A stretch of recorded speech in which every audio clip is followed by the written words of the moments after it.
παλικάρια και στην κόμη στεφάνι φορεί και ένα πολύ τα χορτάρια που κάνει στην νέα γη. Στο Μεσολόγγι που είχε για τείχος ένα φράχτη πολιορκημένο από όλες τις δυνάμεις της Παιδιάς και της Αιγύπτου,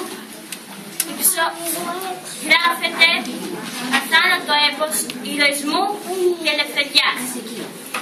Ο Απρίλης με τον έρωτα χορεύουν και γελούν κι όσα άδεια βγαίνουν και κατπεί τόσα άρματα σε κλειούν. Μάγεμα η φύση κι όνειρο στην ομορφιά και χάρη, η μαύρη πέτρα ολόχρηση και το ξερό χορτάρι. Με χίλιες βρύσες σκύνεται, με χίλιες γλώσσες κραίνει. Όποιος πεθαίνει σήμερα, χίλιες φορές πεθαίνει. Είναι έτοιμα στην άσπονδη πλημμύρα των αρμάτων.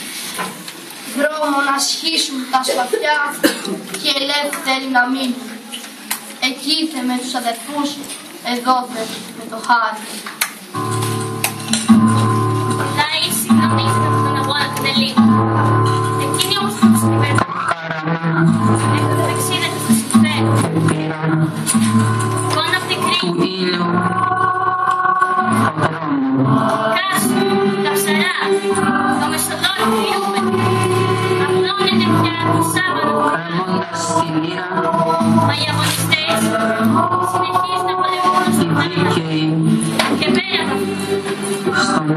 Γιατί ξέρουν ότι η ελευθεριά κερδίζεται μόνο με θυσίες. Και εσύ αθάνατο, εσύ βία, όταν έχεις κάθε νερή, ματωμένη περπατής, το σπαθί σου Τα μάτια μου δεν είδαν τόπον ενδοξότερον από τούτο το αλωνάκι. Και την άραχλη εκείνη ώρα που φαινόταν πως όλα χάνονταν, υψώθηκε σωτήρας του έθνους ο γιος μιας καλογριάς, ο Καραϊσκάκης. και ένας ξεχώριζε. Της καλογριάς ο γιος. Τρίτη, Τετάρτη θλιβερή, πέφτει θερμακωμένο.